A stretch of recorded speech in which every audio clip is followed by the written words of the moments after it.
Okay, we are going to start the lesson today. Today we are going to discuss a little bit about this programming concepts. That lesson, we need that tude. So we are going to cover the first page of that one about computer programming languages. So just take this tude and we are going to fill this page.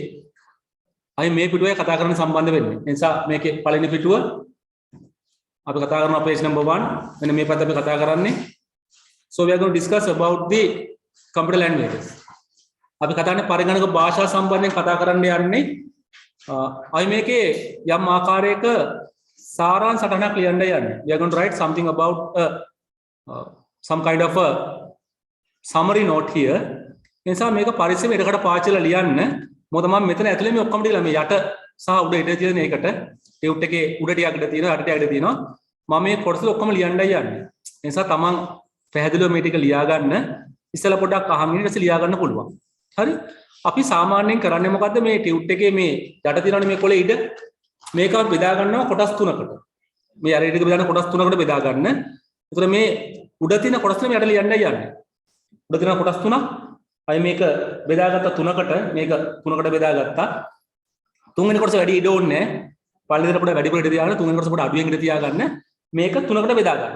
මේ ඉඩ කොටස. අපි මේක ඇතුලේ ඔක්කොම ටික ලියනවා. සත් තමන් ඉඩ ටික පරිස්සම් කරලා ලියා ගන්න. හරිද? මොකද එතකොට අපිට මේක ඇතුලේ ඔක්කොම ටික තියෙනවා. මම ගොඩාක් දිග වාක්‍ය ලියන්නෙත් නැහැ. So you just try to divide this into 3 columns. You write all the things within these 3 columns. The third column is less space than the first 2 columns. Normally you divide into equal side, that is okay. So I'm trying to get something something in the above also I'm to write something. මෙතනත් මම පොඩි විස්තරයක් ලියනවා පස්සේ වෙලාවක. මොකද අපිට මේකේ ගොඩක් විස්තර ඕනේ නැහැ. අපිට ලොකු ප්‍රශ්න අහන්නේ විභාගෙදී. ඒ නිසා අපිට මේකේ මූලික අවබෝධයක් ඕනේ. You need the basic understanding about these parts. That's why I'm going to write very summarized detail here. හරිද? ඊට අපි යන් එහෙනම් පොඩ්ඩක් කතා කරන්න. So first thing we asking, what is a computer language? Computer language is generally used to communicate with the computer systems. අපි කියනවා පරිගණක භාෂාව පාවිච්චි කරන්නේ පරිගණකයත් එක්ක යම් ආකාරයකට අදහස් හුමාරු කරගන්න communication. පරිගණකයත් එක්ක සංනිධානය පාවිච්චි කරනවා. මේ පරිගණක භාෂාව වලින් කරන්නේ මොකක්ද? We write computer programs using computer languages. අපි පරිගණක වැඩසටහන් සකස් කරන්නේ පරිගණක භාෂාව පාවිච්චි කරලා. එහෙනම් පරිගණක වැඩ කරද්දී අපිට පරිගණක භාෂාවක් අත්‍යවශ්‍යයි. If you are going to work with the computer system, we must need the computer languages. So now we are going to learn about the Pascal language. අපි අතරම උත්සාහ කරන Pascal කියන භාෂාව ඉගෙන ගන්න. එතන මේ Pascal කියන භාෂාව ඉගෙන ගන්න අපි මුලින් ඉගෙන ගත්තා මොනවද? ජාලි දෙකක්. එකක් තමයි pseudocode ව්‍යාජකේත අනිත් එක flow chart ගැලීම් සටහන. එතන මේ ගැලීම් සටහන බලලා ව්‍යාජකේතේ බලලා අපි Pascalin program එකක් ලියන්න දැන් උත්සාහ කරන්නේ. What we are going to do now, by looking the flow chart, by looking pseudocode, we are going to write the Pascal programs. But to write the Pascal programs, we have to have pseudocode and flow chart both. අපිට Pascal program අපිට අවශ්‍යයි මොකද්ද මේ flow chart එකයි pseudocode එක. ඉතින් අපි ඒ ගැන ලියන Pascal ලියන්න ඉතින් අපි ඉගෙන ගන්නවා පුංචි දෙයක්. ඇත්තටම දැන් Pascal අපි program ලියුවාම අපිට වඩා තමයි පැටලි කරලා බලන්න පුළුවන්. ඒ නිසා කම්පියුටර් තියෙන කට්ටිය ඉන්ටර්නෙට් වලින් ඩවුන්ලෝඩ් කරගන්න Pascal program එක. Pascal language එක. දැන් Pascal ගොඩාක් තියෙනවා අපිට ඩවුන්ලෝඩ් කරන්න. ඒ අතරින් මම කැමති ඔක ඩවුන්ලෝඩ් කරනවා Charm Pascal කියන එක. නිකන් ඔය Google එකේ ගහන්න Charm Pascal කියලා ඩවුන්ලෝඩ් කරගත්ත හැකි එක. පොඩි ෆයිල් එකක්, එච්චර ලොකු එකක් නෙමෙයි. ඒ කම්පියුටර් ඉන්ස්ටෝල් කරන්න. මොකද Pascal જાති ගොඩාක් තියෙනවා. ඒ අතරින් Charm Pascal එක අපිට Windows වලදී පහසුවෙන් පාවිච්චි කරන්න පුළුවන්. ඒ කියන්නේ මේක දාගන්න කියන්නේ ඒක දාගත්තාම වැඩේ ගොඩක් ලේසි. හරිද? අපිට උදාහරණ අපිට කරලා බලන්න පුළුවන්. එතකොට අපිට එච්චර ප්‍රශ්නයක් වෙන්නේ නැහැ. හැබැයි අද අපි ඉගෙන ගන්න Pascal ගැන. Today we are not going to learn about the Pascal. Today we are going to learn about the around something about programming languages. අපිට කතා කරන්න යන්නේ මේ පරිගණක භාෂාවල වටා පිටාව සම්බන්ධ. අපි මේක කතා කරලා අපි පස්සේ පටන් ගන්නවා. අද වෙලාවේ තුරුනොත් Pascal ගැන කතා කරනවා. නැත්නම් අපි ඊළඟ දවසේ කතා කරනවා Pascal ගැන. පැහැදිලිද? සිත අද සටහන ඔයගොල්ලෝ හොඳට ලියා ගන්න මේ ඉඩ කට ටික ඇති. මේක කරට ඇති නිසා කතා. ඉස්සෙල්ලා අහගෙන පස්සේ අපි ලියා ගමු. හරිද? ඉස්සෙල්ලා අහගෙන පස්සේ අපි ලියා ගමු. So first you try to understand some of these things, then we can note it down. මා දැන් කිව්වා ඉස්සෙල්ලා මේ පොලේ යට කොටස ඉඳ තියෙන නිසා ඒක තුනකට බෙදා ගන්න අපි කොටස් තුනේ තුනක් ලියනවා. හරිද? ඒක එතකොට අපිට වැඩේ කරගෙන යන්න පුළුවන්කම තියෙනවා.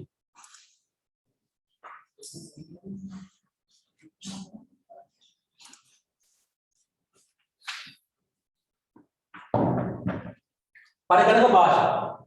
අපි පරිගණක භාෂාව ගැන කතා කරද්දී අපි පරිගණක භාෂා විවිධාකාරයෙන් වර්ගීකරණය කරනවා. So computer language categorized in many different ways. එකක් අපි කියනවා පරිගණක භාෂා වර්ගීකරණ පරම්පරාවන්. පරම්පරාවන් කියන්නේ පරිගණක භාෂාව නිර්මාණය කාලය ගැන සලකනවා. අපිට අද කතා කරන්නේ computer generations මතකයිනේ. අපිට computer generation කීයක් තිබ්බද? We had how many computer generations? 5 generations. First generation, second, third, fourth and fifth. පළවෙනි පරිගණක පරම්පරාව. හැදුනේ මොනයින්ද? හැදුවේ මොනවා පාවිච්චි කරලාද? What is the use for the first generation? That is the vacuum tubes. රික්තක නල. දෙවෙනි පරම්පරාව transistors. Transistor. තුන්වෙනි පරම්පරාව IC, integrated circuits. හතරවෙනි පරම්පරාව microprocessor, ක්ෂුද්‍ර සකසන. පස්වෙනි පරම්පරාව artificial intelligence, කෘත්‍රිම බුද්ධිය. ඒ වගේ මේ පරිගණක භාෂා පරම්පරා දෙකක් පහක්. පරිගණක භාෂා පරම්පරා දෙකක් පහක් තියෙනවා. First generation to the fifth generation. දැන් අතනම අපි පරිගණක භාෂාව වර්ගීකරණය කරලා පරම්පරාව වෙනස් කරනවා. මුල්ම කාලේ බිහිවෙච්ච පරිගණක භාෂා අපි කියන්නේ මොනවද? පළවෙනි පරම්පරාවේ පරිගණක භාෂා. First generation. ඒක තමයි මුලින්ම බිහිවුනේ. දැන් මේවා නිර්මාණය කරද්දී මේවා විනිමය කරන යම් තාක්ෂණික පාවිච්චි කරනවා. අපි තව පැත්තකින් පරිගණක භාෂාව වෙන් කරනවා මේක ක්‍රියාත්මක වෙන ආකාරය. අපි කියනවා low level language සහ high level language කියලා. පහළ මට්ටමේ භාෂා සහ ඉහළ මට්ටමේ නැත්නම් උසස් මට්ටමේ භාෂා කියලා. අය බලවල වෙන් කරනවා ආය කාණ්ඩ දෙකකට එකක් low level පහළ මට්ටමේ එකක් high level ඉහළ මට්ටමේ. මොනවද මේ low level කියන්නේ? What is mean by low level? Low level එක ගත්තොත් low level එක භාෂා දෙකක්. In the low level there are two languages in low level. එකක් අපි කියනවා machine code යාන්ත්‍ර භාෂාව, අනිත් එක assembly භාෂාව. මේ පළවෙනි පාඩට අයත් වෙන්නේ මොකද්ද? මේ machine code. පළවෙනි පරම්පරාවේ මොකද්ද? machine code යාන්ත්‍ර භාෂාව තමයි පළවෙනි පාඩට අයත් වෙන්නේ. මොකද යාන්ත්‍ර භාෂාව කියන්නේ? මේ භාෂාව සකස් වෙන්නේ එක සහ බිංදුව වලින්. All the programming codes we are writing using ones and zeros. 1 and 0 ලිව්වොත් මිනිස්සුන්ට තේරුම් ගන්න ලේසිද අමාරුද? මිනිස්සුන්ට තේරුම් ගන්න අමාරුයි. හැබැයි යන්ත්‍රයට තේරුම් ගන්න පහසුයි. If you look at the first generation computer languages, first generation are writing using ones and zeros. එක සහ බිංදුව ලියන්න. ඒ නිසා මනුස්සයෙක් තේරුම් ගන්න අපහසුයි. පරිගණක තේරුම් ගන්න අපහසුයි. ක්‍රියාකාරී වේගය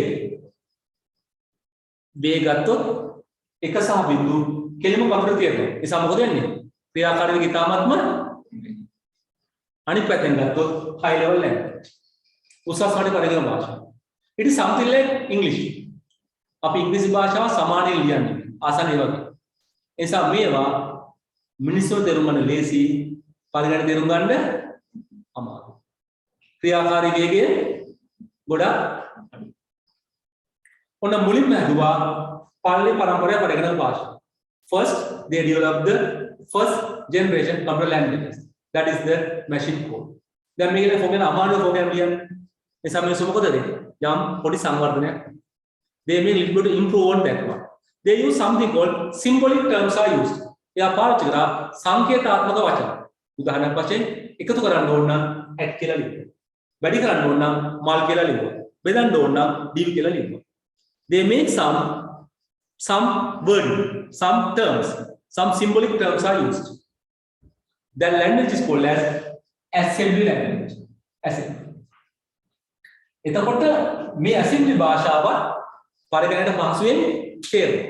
ඇයි? පොඩි වචනනේ පහසුවෙන් තේරෙනවා. හැබැයි පොඩි දෙයක් තියෙනවා. මොකක්ද මේ? දැන් මේ assembly භාෂාව කෙලින්ම කම්පියුටරේ ක්‍රියාත්මක කරන්න පුළුවන්ද? එයා පරිවර්තනය කරනවා.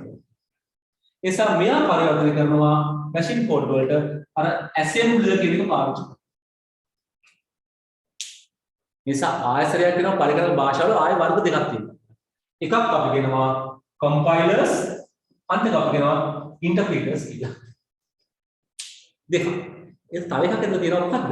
assembler කියලා. දැන් assembler කියන එකත් පරිවර්තකයක් තමයි. ඇත්තටම පරිගණක භාෂාවේ පරිවර්තකනේ. මිනිස් භාෂාවේ පරිවර්තන කරන machine code. ඉතින් මේ assembler එකෙන් කරන්නේ මොකද්ද? assembly භාෂා කේත පරිවර්තනය කරනවා යාන්ත්‍ර භාෂා කේත බව. Assembly is a tool which will convert assembly programming codes into the machine codes. තව ඉස්සරහට යන්න. ඉතින් මේ දෙවෙනි පරම්පරාව කියවනේ. දෙවෙනි පරම්පරාව කියන්නේ මොකද්ද? මේ assembly භාෂාව තමයි දෙවෙනි පරම්පරාව. Assembly is the language which belong to the second generation. ඒ කියන්නේ මොකද්ද? පළවෙනි සහ දෙවෙනි පරම්පරාව අයිති වෙන්නේ මොන මට්ටමකටද? low level. So first and second generation belong to the low level language. තුන්වෙනි පරම්පරාව ඉහළට කොහොම අයිති වෙන්නේ මොන පරම්පරාවද? තුන්වෙනි පරම්පරාව හතරවෙනි පරම්පරාව කොහොමද? high level language. ඒ නිසා note එකේ අපි පුංචි දෙයක් කරමු. ඔක තියෙනවානේ දකුණු පැත්තේ කරවලම first gen second gen third gen කියලා තියෙනවානේ. එහෙනම් පළවෙනි පරම්පරාව ළඟින් ලියා ගන්න මොකද්ද? පළවෙනි පරම්පරාව ළඟින් ලියා ගන්න මොකද්ද? machine code යාන්ත්‍ර භාෂාව. machine code යාන්ත්‍ර භාෂාව. පළවෙනි පරම්පරාව ළඟින් ලියා ගන්න machine code යාන්ත්‍ර භාෂාව. machine code යාන්ත්‍ර භාෂාව.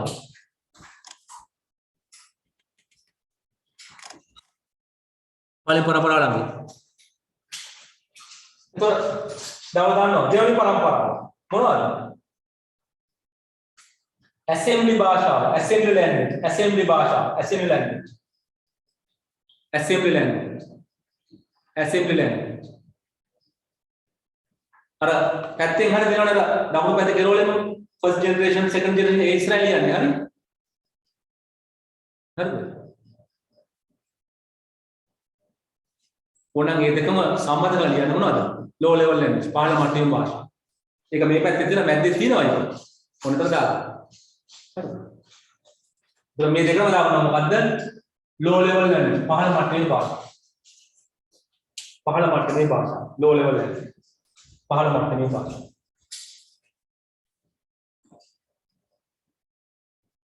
low level language පහළ මට්ටම. එතකොට තුන්වෙනි හතරවෙනි පස්වෙනි ඔක්කොම අද මොකද්ද? high level language.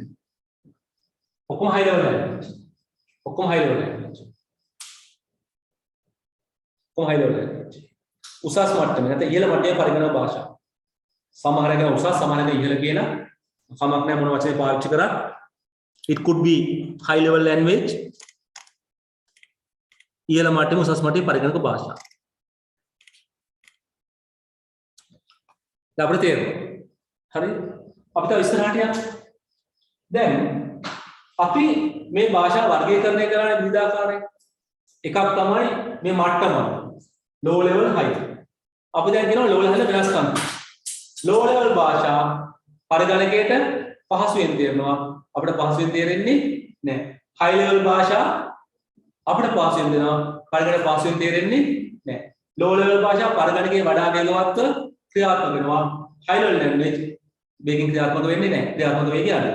තව ලස්සන ලක්ෂණයක් මේ මොකක්ද දන්නවද? අපි ලියුවත් low level language code එක ඒක අපි හදන පරිගණක මත යටවෙනවා. If I write a program using low level language, it is depend on the hardware of the computer system. ඒ කියන්නේ මම x වර්ගයේ පරිගණක වැඩසටහන ලියුවොත් low level language එකකින් ඒක y වර්ගයේ පරිගණක වල ක්‍රියාත්මක වෙන්නේ නැහැ. If I write a program using low level language for X computer, it doesn't work at the Y computer because it is depend on the hardware of the computer system. පැහැදිලිද? So අපි මේ කතා කරන low level language හැමතෙම පරිගණකයේ දුඩාංග මත යැපෙනවා. high level language වෙන්නේ නෑ මේක පරිගණකයේ යැපෙන්නේ නෑ. අපි මොකක් හරි ලියපු එක ඕන කම්පියුටර් එක වැඩ කරනවා. සමහර කොට වෙනස්කම් කරන්න වෙයි. But it works without much hassle. නේද? පේනවනේ? එතන අද හරි පාවිච්චි කරන්නේ මොනවද? මේ high level language. අපි යන පැස්කල් කියන භාෂාව පැස්කල් භාෂාවේ තියෙන්නේ high level එකට ඒක තුන්වෙනි පරම්පරාව. පාලි පරම්පරාවේ පරිගණක භාෂාව මිනිස්සු තේරුම් ගන්න ඉතාමත් අපහසුයි. හැබැයි ක්‍රියාකාරී වේගය ඉතාමත් වැඩි. දෙවෙනි පරම්පරාව මිනිස්සුන්ට චුට්ටක් තේරෙනවා. චුට්ටක් තේරෙනවා. ක්‍රියාකාරී වේගය අඩුද වැඩිද? සාමාන්‍යයෙන් වැඩි. හැබැයි මැෂින් කෝඩ් වලට වඩා අඩුයි. ඒ වගේම මේ ඇසෙම්බලි භාෂාවෙන් ලියපු කෝඩ්ස් අයි පරිවර්තනය කරන්න ඕනේ මොනවා බවටද? මැෂින් කෝඩ් බවට. ඒ කාර්ය කරන්නේ කවුද? ඇසෙම්බලර් කියන්නේ. පැහැදිලිද? එතකොට දැන් අපි ඊළඟ හයි ලෙවල් එකේ ප්‍රෝග්‍රෑම් දෙනවානේ. හයි ලෙවල් එකේ. ඒතර මේ ප්‍රෝග්‍රෑම් එක කම්පියුටර් රන් කරන්න නම් මොකද කරන්න ඕනේ? මේවත් පරිවර්තනය කරන්න ඕනේ මොනවා බවටද? machine code බවට. When I write a program using high level languages to run in the computer, to execute the computer, I must convert them into the machine code. Otherwise, computer can't run it. මම මේක හැරෙුවේ නැත්තම් මේ machine code බවට මෙයා මේක run කරනවද? run කරන්න බෑ. මොකද computer තියෙන machine code computer තියෙන්නේ. එයාට දෙන මොකද? එක සහ බිංදු. නේද? දැන් බල්ලට කරන්නේ මොන භාෂාවෙන්ද? බලු භාෂාවෙන්නේ. අලි භාෂාව කතා කරනවද? අලි භාෂාව බල්ලන්ට තේරෙන්නේ නැහැ. අලින්ට අලි භාෂාව බල්ලන්ට බලු භාෂාව. නරින්ට නරි භාෂාව. නැත්තම් තේරෙන්නේ නැහැ. එයා මොකද වෙන්නේ? අයි මේක පරිවර්තන කරන්න ඕනේ. දැන් මෙන්න මේ පරිවර්තන කරන්න ඕනේ. So you have to convert high level language code into machine codes. ඒක කරන්නේ කවුද? අන්න කරන්නේ කවුද? එක්ක compiler එක නැත්තම් interpreter. Converting high level language into machine codes will be carried out by either compiler or interpreter. මෙයා කරන්නේ කවුද? එක්කෝ compiler සම්පාදකය නැත්තම් interpreter අර්ථ වින්‍යාසකය. එහෙනම් අපිට දැන් තේරෙනවා මේ දෙකේ කාර්යය. මොකද්ද? අර්ථ වින්‍යාසකය සහ සම්පාදකය. Interpreter and compiler will convert high level language code into machine code. දැන් තව සම්බන්ධය බලන්න. අද තුන්වෙනි පරම්පරාවෙන් පස්සේ ඔක්කොම භාෂා එක්ක ආයි තියෙනවා compiler වර්ගයට නැත්නම් ආයි තියෙනවා interpreter වර්ගයට. පැහැදිලිද? එතකොට අපි ගත්තොත් machine code ලියන්නේ කියන්නේ මොනවද? එක විදි පාවිච්චි. assembly ලියන්නේ මොනවා පාවිච්චි කරනවද? සංකේතාත්මක වචන, symbolic terms. පැහැදිලිද? මේක තව තව ගොඩක් දේවල් තියෙනවා. කොහොමද වැඩ කරන්නේ? interpreter එක කොහොමද වැඩ කරන්නේ? compiler. අපි ඒක පොඩ්ඩක් ඉගෙන ගන්න ඕනේ. අපි ඉස්සෙල්ලා මොකද කරන්නේ? අපි ඉස්සෙල්ලා ලියාගමු මොනවා ගැනද? low level ගැනයි high level ගැනයි. නිසා අපි දැන් මේ පොලේ විලාස තුනට පළවෙනි කොටස බෙදා ගන්න. පළවෙනි කොටස ආයෙ බෙදාන දෙකකට. අපි පොලේ බෙදාගත්ත කොටස් තුනකට තුනෙන් පළවෙනි කොටස බෙදා ගන්න කොටස් දෙකකට. So we divide the whole page into 3 columns. The first column divided into 2 now. අපි පළවෙනි කොලම් එක බෙදා ගන්න අවශ්‍යයක් දෙකකට. මොකක්ද ලියන්නේ? අර කතා දෙක. මොනවද? low level එක හයිලයිට්. ඒක පැත්තක දාගන්න. මේක දාන්න low level languages. අයිපත් දාගන්න high level languages.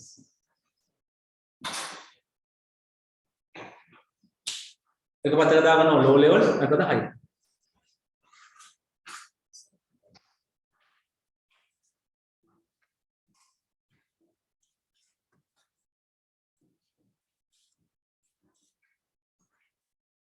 හරි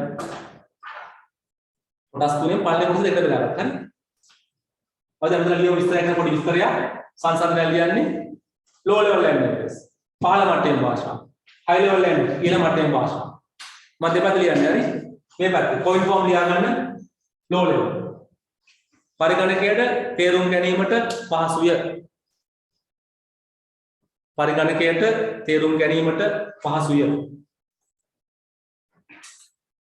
Easy to understand to the computer.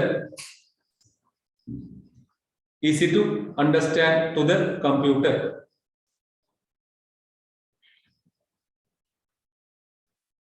අනිත් පැත්ත ලියනවා. අනිත් පැත්ත ලියනවා. high level පැත්ත. මොකද වෙන්නේ?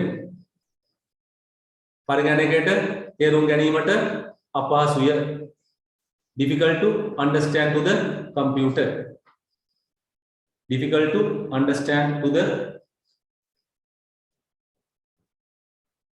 computer.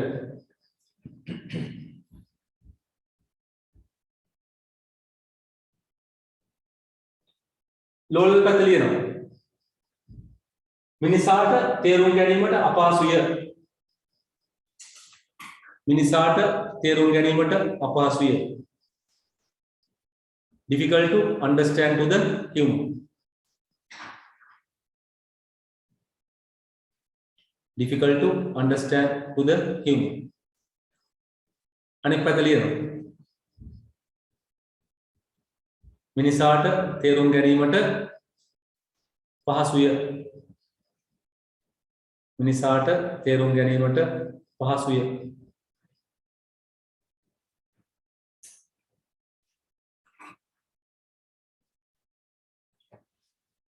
low level පැත්තේ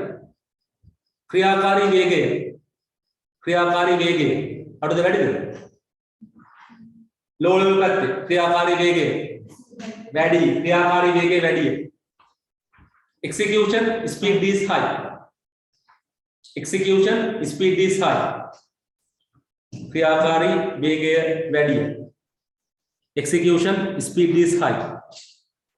ක්‍රියාකාරී වේගය වැඩි. execution speed is high. අනිත් පැත්ත ලියනවා. මොකද්ද? ක්‍රියාකාරී වේගය අඩුයි. ක්‍රියාකාරී වේගය අඩුයි. execution speed is low. execution speed is low.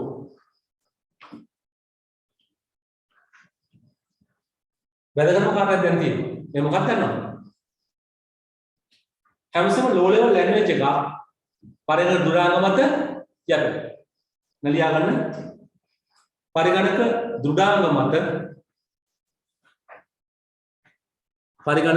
දෘඩාංග මත යැපේ. පරිගණක දෘඩාංග මත යැපේ. depend on the computer hardware.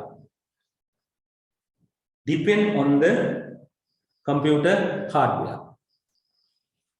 අනිත් පැත්තේ මොකද වෙන්නේ? පරිගණක දුඩාංග මත නොයැපේ. යැපෙන්නේ නැති කොහොත් කමක් නැහැ. හරි. does not depend on the computer hardware. does not depend on the computer hardware. පරිගණක දුඩාංග මත නොයැපේ.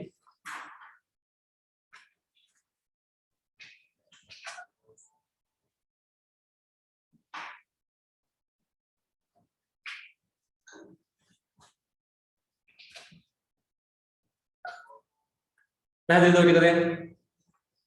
හරිද? අපිට ඕකේ වැඩක් ගන්න පුළුවන්කම තියෙනවා. අපි දැන් පුංචි කතාවක් ලියන්න යනවා මේ අර අපි කියපු මේ ඇසෙම්බලර් එක. දැන් ඔය උඩට ඇසෙම්බලර් එක පුංචි වචන ලියලා තියෙනව නේද? ඊළඟ නෝට් එක උඩට ඇසෙම්බලර් වචන ලියලා තියෙනවනේ. එතන යටින් ලියමු. අපිට ලේසියිනේ. හරිද? දැන් මේ නෝට් එකේ උඩ තියෙන ඇසෙම්බලර් එක කියලා ලියන වචනේ අපි එතන ලියන පුංචි වචනයක්. මේක ප්‍රධාන කාර්යය මොකද්ද? What is the basic function of the assembler? Converting assembly program code into machine codes. assembly පරිගණක භාෂාව වැඩසටහන් පරිවර්තන කරනවා යාන්ත්‍ර භාෂා කේත. අපි ලියා විතර යට ලියාගමු. දැතිනේ පුංචි වාක්‍යයක්. assembly භාෂා වැඩසටහන් නැත්නම් කේත කෝත් තමයි. assembly භාෂා කේත නැත්නම් වැඩසටහන්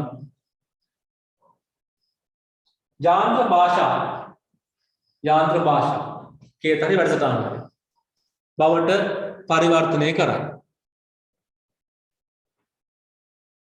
assembly භාෂා වැඩසටහන් නැත්නම් කේත යාන්ත්‍ර භාෂා කේත නැත්නම් වැඩසටහන් බවට පරිවර්තනය කරයි.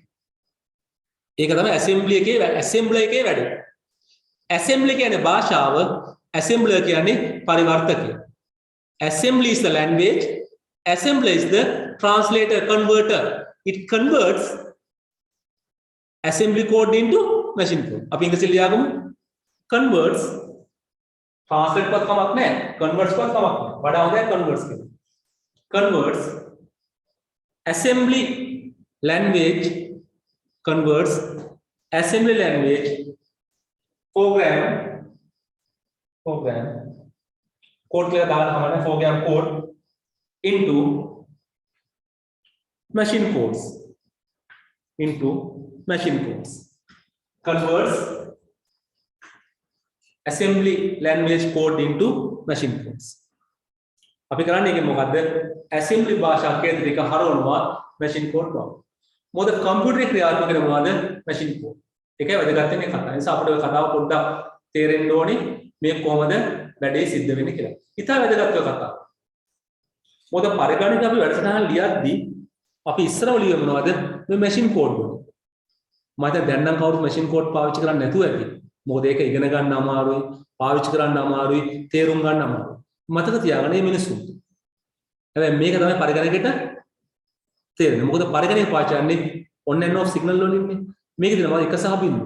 එයාට පහසුවෙන් මේවා ඒකෙමට හරවලා බැලට ගන්න පුළුවන්කම තියෙනවා. That is the one you want to understand about. පැහැදිලිද? එසා අද අපි ගොඩක් පහසුවෙන් අද වශයෙන් මොකද? high level එක. දැන් මිනිස්සුන්ට වඩා හොඳට තේරෙනවා. වඩා පහසු නිසා අපිට ගොඩක් දඟලන්න ඕන කමක් පැහැදිලි කතාව. දැන් අපි ඊට පස්සේ පුංචි තව දෙයක් ඉගෙන ගන්නවා. මේ කතා කරන assembly ගැනයි machine code ගැනයි. ඉතින් යටි දෙයක් තියෙනවනේ. එහෙනම් අපි දාගන්න පුංචි එක මොකද්ද? දාගන්න මොකද්ද? machine code. යාන්ත්‍ර භාෂාව. machine code යාන්ත්‍ර භාෂාව. ඒක මේ පොඩි දෙයක් නැති නේ හරි? පොඩි දෙයක්. යාන්ත්‍ර භාෂාව machine code. යාන්ත්‍ර භාෂාව machine code. යාන්ත්‍ර භාෂාව මෙන්න යන්න කියන්නේ machine code යාන්ත්‍ර භාෂාව. නැත්නම් යාන්ත්‍ර කේත කියන්න පුළුවන්. අපි සිංහල යාන්ත්‍ර භාෂාව. හරි අපි ලියාගමනේ. එහෙනම් මේකට දාන්න පොන්චි එකක් ආයේ පොඩි කෙටි මාතෘකාවක් machine code යාන්ත්‍ර භාෂාව. මේක කියන්නේ මොනවා පාවිච්චි කරලාද? මොකද පාවිච්චි කරන්නේ? එක සහ බිංදු. ඔච්චරයි. එහෙනම් ලියන්න එක සහ බිංදු. එක සහ බිංදු. භාවිත කරමින් එක සහ බිංදු. එක සහ බිංදු.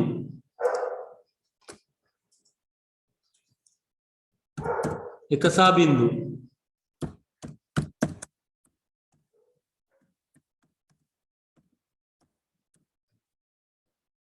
එක සහ බිංදු.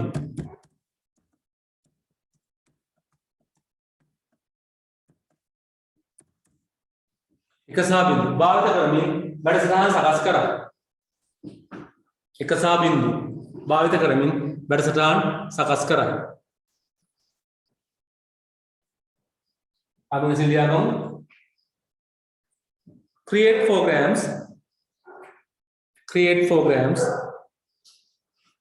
using ones and zeros. Create programs using ones and zeros.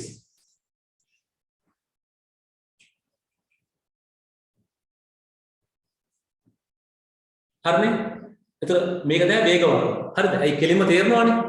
කෙලිම තියෙන නිසා මේක වේගම මම එක ලියන්නේ නැහැ. ඒක අපිට අදහස් තේරෙනවනේ. ඒක තමයි වඩාත් වේගවත්. මොකද අපි ඒක ලියන්නේ නැහැ වෙනම. There is a most speedy one to execute. හැබැයි ඉතින් මම දන්න විදිහට අද කවුරුත් මම හිතන්නේ ලියන්නේ assembly machine code ලියන්නේ නැහැ program වල කවුරුත්. ඔක්කොම අපි convert කරනවා high level එකෙන් ලියන. එහෙනම් ඒ කියන්නේ දෙවෙනි මාතෘකාව මොකද්ද? assembly language. assembly භාෂාව. assembly language. assembly language. මොනවද මේක ප්‍රෝග්‍රෑම් ලියන්නේ? සංකේතාත්මක වචනවල. උදාහරණ වශයෙන් අපිට එකතු කරන්න ඕන නම් ඇඩ් කියන වචනේ පාවිච්චි කරනවා, අඩු කරන්න ඕන නම් සබ් කියන වචනේ පාවිච්චි කරනවා. මේ වගේ වැඩ කරනවා මේ සංකේතාත්මක වචන කියලා. symbolic terms කියලා. නැත්නම් mnemonics කියලා. හරි? අපි සරලව ලියාගමු. සංකේතාත්මක වචන. සංකේතාත්මක වචන. සංකේතාත්මක වචන. භාවිත කරමින් සංකේතාත්මක වචන භාවිත කරමින් වැඩසටහන් සකස් කරයි.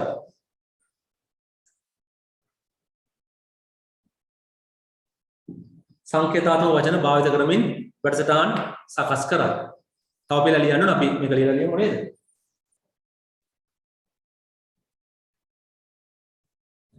use ඉංග්‍රීසියෙන් ලියමු use symbolic terms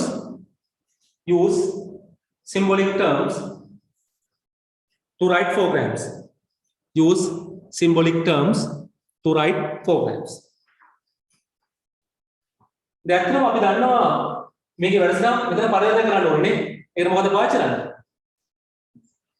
පාවිච්චි කරන්න ඕනේ assembler එහෙනම් අපි පුංචි වාක්‍යයක් ලියාගමු assembler භාවිත කරමින්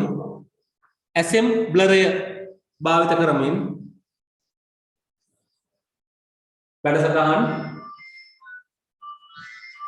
assembler භාවිත කරමින් වැඩසටහන් යාන්ත්‍රිකේත බවට පරිවර්තනය කළ යුතුය. assembler භාවිත කරමින් වැඩසටහන් යාන්ත්‍රිකේත බවට පරිවර්තනය කළ යුතුය.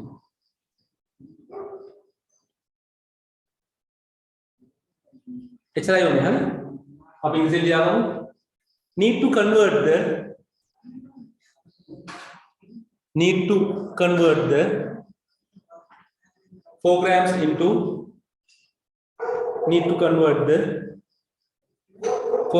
into machine codes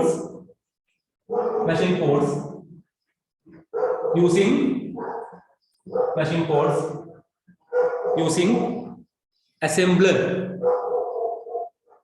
Need to convert the programs into machine codes using assembler. වචන තේරුම් ගන්න. assembly කියන්නේ භාෂාව, assembler කියන්නේ පරිවර්තන. You have to understand the terms. Assembly is the language, assembler is the tool used to convert assembly code into machine codes. හරිද? ඒ නිසා විභාගෙම අහනවා.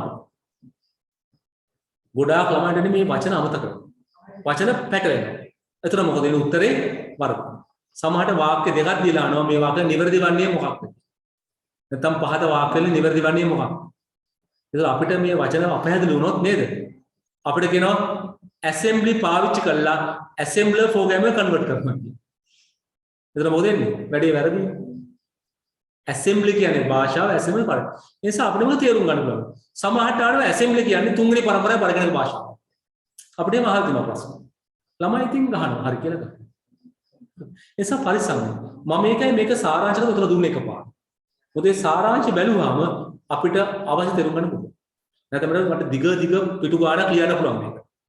පිටු 5ක නෝට් එකකට මම ওই තනි කොලෙට සාරාංශගත කරේ ඔක්කොම සමරයක් දෙන්න. අපිට බලපෑම් තියෙනවා. මොකද මේකේ අනිත් කෙටි ප්‍රශ්න ටිකක් නේ. අපිට ගොඩාක් පාඩම් කරන්න ඕනේ නැහැ. මොකද මේක අපි ලිව්වොත් සාමාන්‍යයෙන් පිටු 4ක නැත්නම් 5ක දිග නෝට් එකක් ලියන්න පුළුවන්. පේලි ලියතේ. මම මේවා මුකුල් ලියන්නේ මම මේ ඔක්කොම එකතරකට දානවා. මම පන්ති පැහැදිලි කරනවා ගොඩාක්. මම නෝට් එක උඩට අඩුවෙන් ලියනවා. මොකද අපිට කියවන ප්‍රමාණය අඩු වෙනවා. මේ බලන්න කියවන අඩු නම් අපිට ඉක්මනට මතක තියාගන්න පුළුවන්. මේකේතර දිග වාක්‍ය මතක තියාගන්න බෑ. කොට වාක්‍ය මතක තියාගන්න. ලියයි දිග වාක්‍ය හදලා ලියන්න. දැන් මට මේ සමහරව දිග වාක්‍ය ලියන්න පුළුවන්. මෙතන මම grammar ගැන හිතන්නේ නැහැ. I don't think about the grammar. What I want is the idea. I'm going to express the idea without thinking about the grammar. සමහරට මම ලියන ව්‍යාකරණ වැරදි. මට තේරෙනවා ව්‍යාකරණ වැරදි. මම ඒක හිතන්නේ නැහැ. මට වැදගත් වෙන්නේ මේ ව්‍යාකරණ නෙමෙයි. මේ අදහස දෙන ළමයි. ඔයගොල්ලෝ විභාගයේ ව්‍යාකරණ ලියන්න. ඒත් දිග වාක්‍ය ලියන්න පුළුවන්. ඒත් මම හිතන්නේ මට අදහස් දෙන්න මේකයි වෙන්නේ කියලා. මොකද මම ඔකේ ව්‍යාකරණ දාලා ලියුවොත් ඔය වාක්‍ය දිග වෙනවා, ගොඩක් ඉඩ යනවා. අපිට මතක තියාගන්න තමයි. Always try to remember the keywording. Try to remember that keywording. If you can remember the keywording, you can build that sentence and write the answer. අපිට මතක නම් අර මූලික වචන ටික, අර අපේ යතුරු වචන මූලික වචන ටික අපේ වචන ආශ්‍රයෙන් වාක්‍යයක් හදාගන්න පුළුවන්. මොකද අපි සිංහල සංස්කෘත භාෂාව ඉගෙන ගන්න පන්ති කාමරේ අපිට මේ වචන හදාගන්න පුළුවන්, වාක්‍ය හදාගන්න පුළුවන්. අපිට key point එක දැනගන්න මොකද වෙන්නේ? If you know the key point, then end of that. අපි දන්නේ නැත්නම් assembler කියන්නේ මොකද්ද? assembly කියන්නේ මොකද්ද කියලා මුකුත් කරගන්න බෑ. තේරුණාද? ඒ නිසා මේ දෙක තේරුම් නැත්නම් අපිට වැඩේ කරගන්න අමාරුයි. ඒ නිසා මම හැමසෙම කියන්නේ එකයි, you try to understand the key terminologies, key terms. When you know the key terms, easily you can build the sentence. අපි අර මූලික වචන දන්නවා නම් අපිට වචන වාක්‍ය හදලා උත්තරේ නිර්මාණය කරගන්න පුළුවන්කම තියෙනවා. එහෙමත් බැර නම් ඉතින් නේද? අපිට කියන්න වෙන්නේ මොකද නම්? මොකක්ද කියන්න නේද? එහෙමත් බැර නම් ඒ නිසා මම එතනදී භාෂාව හිත. හැබැයි මතක තියාගන්න. ප්‍රශ්න උත්තර ලියද්දී කාරණා කීපයක් වැදගත්. එකක් තමයි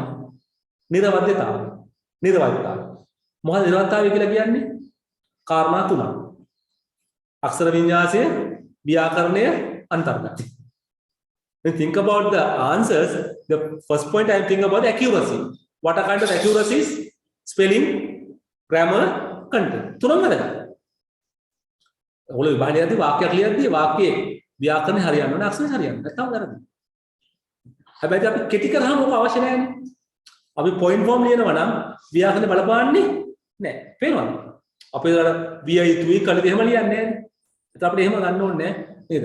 හැබැයි ඉතින් අර මම මේ අපි මූ කියන එක තියෙන්න ඕන නේද? නැත්නම් ඉතින් නේද? ඒක තමයි මම කියකයි. අක්ෂර දෙන්න most important content අන්තර්ගත නිවර්තන. ඒක එක කාර්යයක්. next one is clarity. සුපහැදිලි බව, පැහැදිලි බව. උත්තරේ මොකද වෙන්න ඕන? උත්තරේ කෙනෙකුට බලන්න ආසයි දෙන්න ඕනේ. කියවන්න ආසයි දෙන්න ඕනේ. ඒක දැක්කම ප්‍රසන්නතාවයක් තියෙනවා. When you look at the answer, it should be clear to understand the reader, the marker, the teacher. Teacher should will to read it. Teacher හිතෙන්න මේ කියවන්න. නැත්නම් මොකද වෙන්නේ? උත්තරේ එහෙම මේ කටු ගාලා අරවා කළා මේවා කළා බලි ගාලා තියෙන. මොකද වෙන්නේ? දැක්කම මොකද වෙන්නේ? අපෝ කාලා කන්නේ. මොකද මේ ලියලා තියෙන්නේ? පටන් ගන්න ඉතින්. එතකොටම ලකුණු ලැබෙන්නේ නැත. පැහැදිලිද? ඒක නිසා අපි මේ කන්නේ වැදගත් වෙනවා. So I always think about the writing answers. Clarity should be there, accuracy should be there. සුපහැදිලි බව, පැහැදිලි බව තියෙනවා නේද? Clarity. පැහැදිලි බව. Then the accuracy, නිරවත්කම. දැන් clarity එකත් අපිට ගොඩක් දේවල් තියෙනවා. Clarity කියන්නේ පැහැදිලි බව. දැන් මම කියන්නේ ලස්සනවත් අකුරු නෙමෙයි. නිවැරදි සහ පැහැදිලිවත් අකුරු. පැහැදිලිවත් අකුරු කියනවා. අකුරු කැලි කියන්න බෑ. කයන්න නයන. T අකුරු නෙමෙයි, U අකුරු, V අකුරු. If you misuse those things, you get a different wording, different meaning. පැහැදිලි කියන්නේ ඒකයි. ගොඩක් අර මම කියන්නේ හැමතිස්සෙම පුළුවන් නම් Tamanට රූප සටහන් පෙන්නන්න, ඩයග්‍රෑම් පෙන්නන්න, සටහන් පෙන්නන්න, charts පෙන්නන්න, ප්‍රස්තාර වගේ පෙන්නන්න. නැත්නම් ටේබල් පෙන්නන්න වඩා ලේසි. මම කියන්නේ සටහන් ටකට දැන් මේ ටේබල් එකනේ සමහරට ඔක වාක්‍ය 20ක් 30ක් ලියන එක. මම පොඩි වගුවකින් පෙන්නනවා. We can summarize those things with a simple table. Sometimes simple diagrams, simple charts, simple photographs. You can do a lot of things.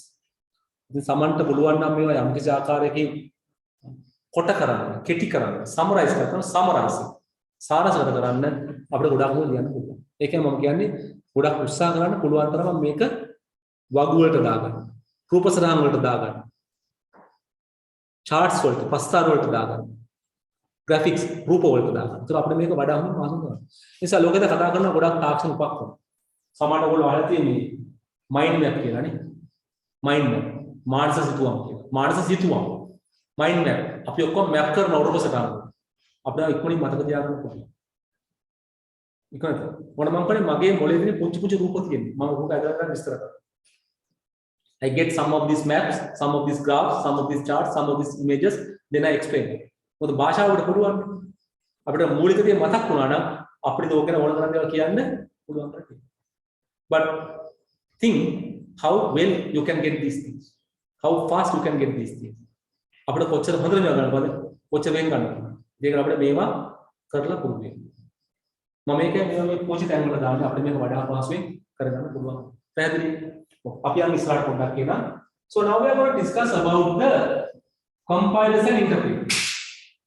අපි කතා කරමු මොනවා ගැනද? Compilers, සම්පාදක, interpreters, අර්ථ වින්‍යාස. Compilers then interpreters. ඒකත් අර වගේ දෙකට බෙදා ගන්නවා දෙවෙනි කොටස දෙවෙනි තීර වෙන දෙකට එකක් compilers සම්පාදක අනිත් එක interpreters අර්ථ වින්‍යාස. පැහැදිලිනේ? අපි ඒක ලියා ගන්නයි යන්නේ.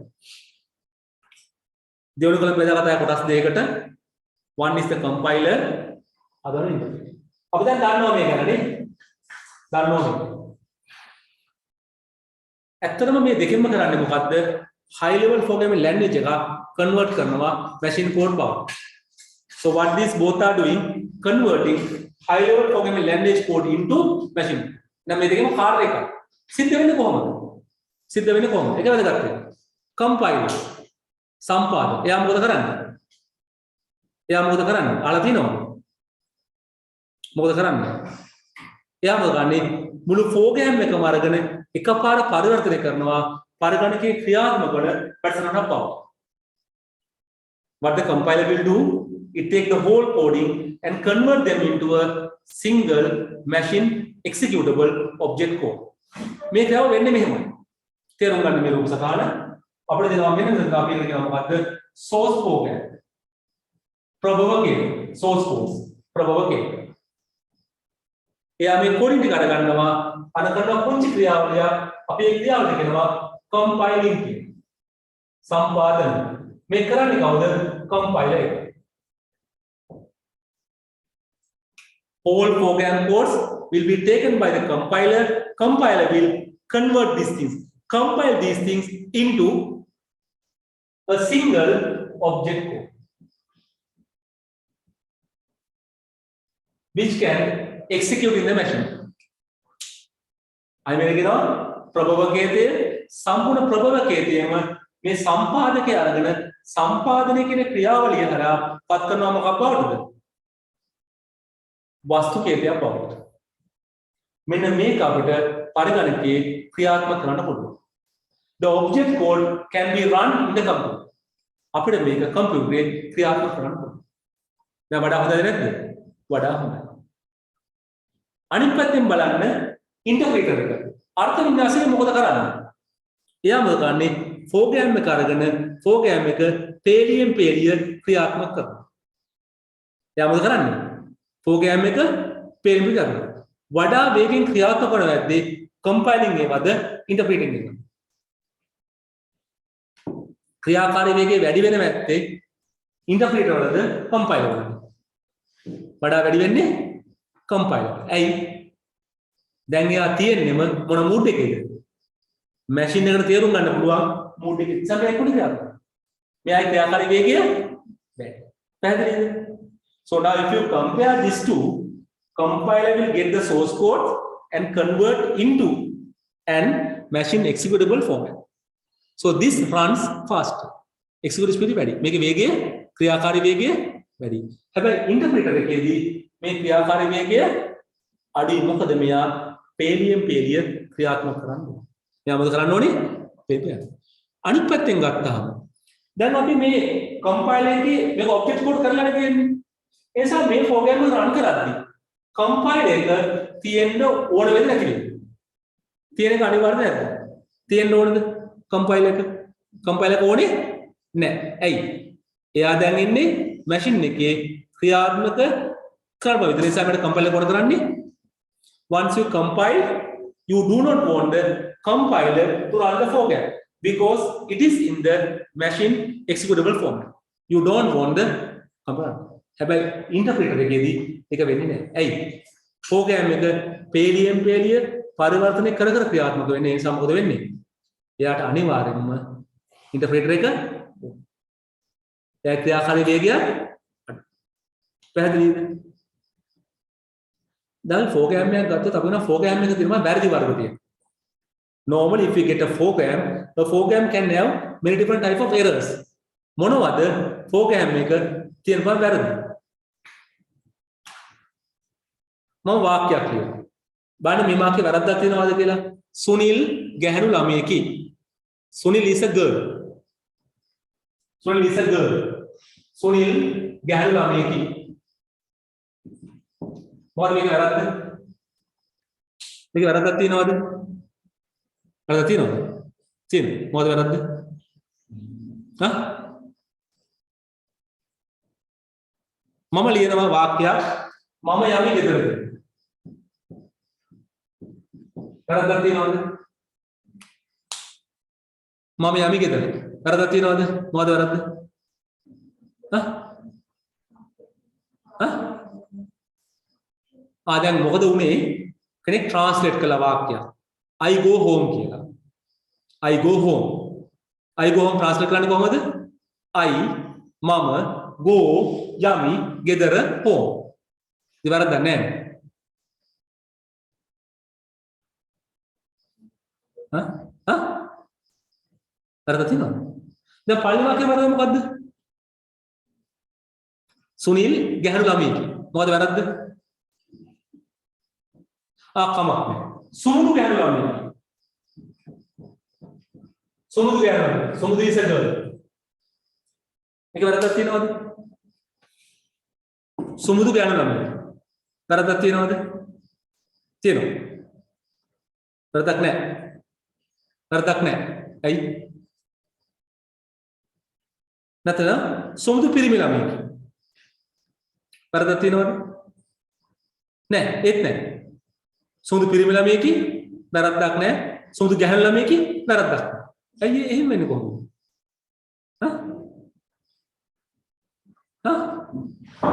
අපි ගත්තොත් සාමාන්‍ය සුමුදු කියන නම මොකද වෙන්නේ? ගෑල් ළමයටත් තියෙනවා පිරිමි ළමයට. පුබුදුත් එහෙමනේ කුමුදුත් එහෙමනේ. නේද? අපි ගත්තාම ඉතින් මේ සුමුදු කියන නම නේ ගෑනු පිරිමි දෙකලම පාවිච්චි. සුමුදු කියන කට්ටියනේ මගේ යාළුවෝ දෙන්නෙක් හිටියා. එක්කෙනෙක් ගෑනු සුමුදු අනිත් එක පිරිමි සුමුදු. අපි කතා කරන්නේ එමය. ගෑ සුමුදු දෙන්නේ පී සුමුදු දෙන්නේ කියලා. දෙන්න පන්ති එකම පන්ති දෙන්නම හිටියා අපේ ක්ලාස් එකේ. දෙන්නම සුමුදුලා එක්කෙනෙක් ගැන කෙනෙක් තුලා. ඒ නිසා අපි කියන්නේ මොකද? ගෑ සුමුදු එන්න පී සුමුදු එන්න තමයි. නැත්නම් දන්නේ නැහැ නේද? ගෑනු සුමුදු පිරිමි සුමුදු. ඒ නිසා මේක. හැබැයි සුනිල් කියන නම මොකද්ද තියෙනවා පොඩි වැරද්දක් තියෙනවනේ. ඇයි? සාමාන්‍ය අවස්ථාවේදී අපි සුනිල් කියන නම ගෑනට පාවිච්චි කරන්නේ සමහර කටේ පාවිච්චි කරන අවස්ථා තියෙනවා නම් සාමාන්‍ය පාවිච්චි කරන්නේ නැහැ. ඒතර අපි කියන්නේ මොකද? එතන තියෙනවා මොන වගේ වැරද්දක්ද? අපි කියනවා ලොජිකල් එරර් එක. තාර්කික දෝෂය. තාර්කික වැරද්දක් තියෙනවා. තාර්කික දෝෂය. එක වඩා හඳුනගන්න තියෙනවා මෙන්න මේ වගේ. අපි කිව්වොත් ලකුණු 50ක් හෝ ඊට වඩා ගත්තොත් පාස්. ලකුණු ගාන 50කට. අපි ලිව්වොත් මේව මාක්ස් විශාලයි 50 කියලා මේ කොන්දේසිය හරිද වැරදිද? මේ කොන්දේසිය ලකුණු 50ක් හෝ ඊට වඩා ගත්තොත් පාස්. අපි මෙහෙම ලිව්වොත් මේක වැරදි. මොකද්ද මේක වැරද්ද?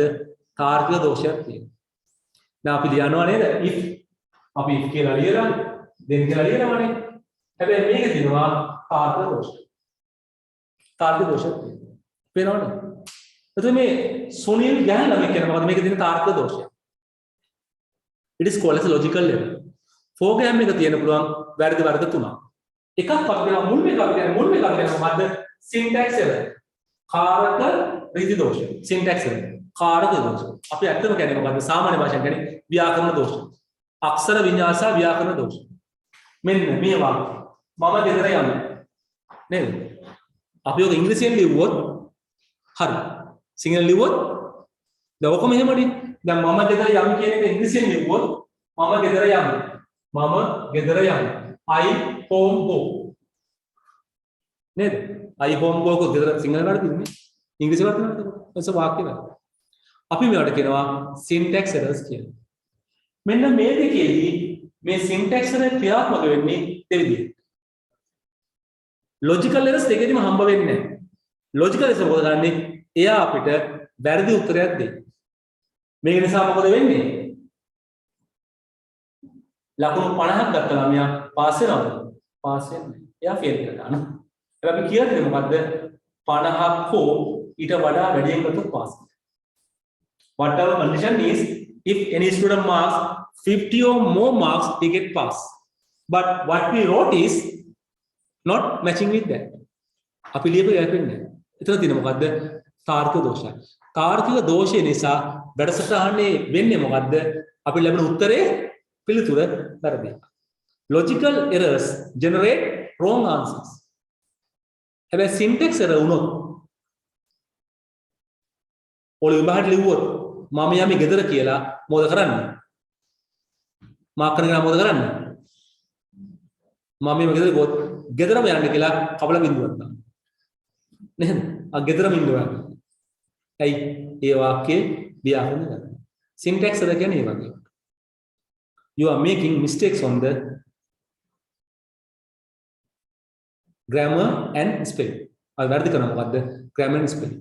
ව්‍යාකරණ දෝෂ සහ අක්ෂර වින්‍යාස දෝෂ. ඒවා වුණොත් මොකද වෙන්නේ? මේ දෙකේ ක්‍රියාපද වෙන දේ ක්‍රියාපද. කම්පයිලර් වලදී අපිට හම්බුනොත් syntax error එකක්. If you find a syntax error in the compiling process, එයා මොකද කරන්නේ? කම්පයිල් කරන නවත්තනවා. කම්පයිල් කරන එක නවත්තනවා. අපිට වැරදි නිවැරදි කරන්න පුළුවන්. නිවැරදි කරාට පස්සේ එයා කන්ටිනියු කරයිද? මුලින් ඉඳන් කම්පයිල් කරන්න වෙයි. ඔව් සාමාන්‍ය වෙන්නේ මොකද්ද? In the compiling process, it stop the compiling process when it find a syntax error. Then we have to correct it and recompile it. ආය මුලින්දම compile කරන්න ඕනේ. continue කරන්න බෑ. මොකද මේ object code එක තුල කිසිම වෙලාවක syntax error තියෙන්න බෑ. එයා වැඩ කරන ක්‍රියාත්මක කරන්න ගන්නේ. syntax එකක් තිබුණොත් එයා වැඩ කරන්නේ නැති වෙනවා. මේකේ තත්ත්වය වෙනස්. interpreter මොකද වෙන්නේ? එයා පේලිය ක්‍රියාත්මක කරනවා syntax එක හම්බුනාද නවත්තනවා run වෙන එක program එක අපිට නිවැරදි කරන්න පුළුවන් error එක නිවැරදි කරලා පස්සේ අපිට සමහරට continue කරන්න පුළුවන් සමහර මුලින්ම run කරන්න වෙන්න පැහැදිලිද? මේ ක්‍රියාත්මක වෙන්නේ දෙවිදිහට. ඉස්සෙල්ලා මෙහෙම දෙයක් කරන්න. දැන් ඔය note එකේ ඔය chart එක උඩින් පොඩි ඉරක් තියලා තියෙනවනේ chart එක උඩින්. මේ උඩින් පොඩි ඉරක් තියලා තියෙනවනේ. ඒ ඉදේ මෙන්න මේ රූපය අරගෙන. මෙන්න මේක අරගෙන. තේරුණාද? ඔය අපේ සටහනේ තැනක තියෙනවනේ පොඩි දෙයක් chart එකක්. ඒ chart එක උඩින් තියෙනව නේද? ඉඩක්. මෙන්න මේ ඉඩ තියෙන උඩින් මේ ඉඩේ මෙන්න මේ රූපය අරගෙන මෙන්න මේ. හරිද? පැහැදිලිද?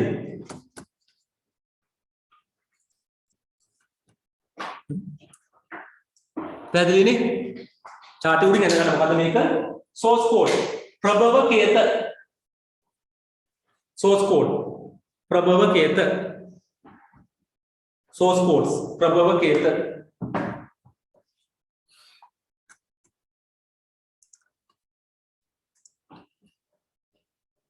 අද compiling සම්පාදනය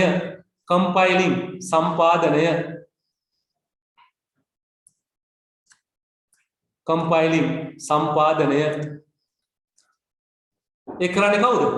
compiler සම්පාදකය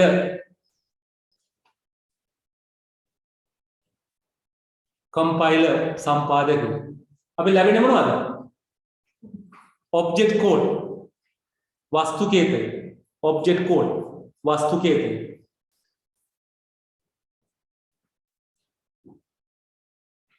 object code වස්තු කේතය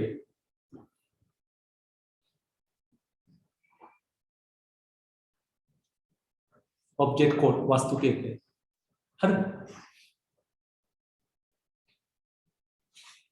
වස්තු කේතය ලක්ෂණය මොකක්ද? මෙතන පොඩි වාක්‍යයක් ලියමු මෙතන පොඩි වාක්‍යයක් ලියමු මේකේ ලක්ෂණය මොකක්ද?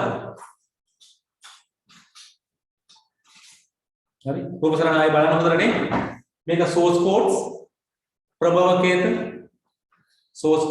ප්‍රභවකේත මේ compiling සම්පාදනය මේ කරන්නේ කවුද? compiler සම්පාදකය අපි ලැබෙන්නේ මොකද්ද? object code වස්තුකේතය ඉතින් පොඩි වාක්‍යයක් ලියා ගන්න can directly execute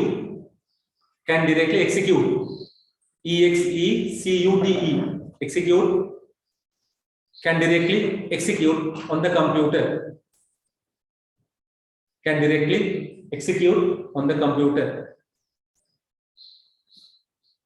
සිංහලෙන් පරිගණකයේ ඍජුව ක්‍රියාත්මක කළ හැකියි.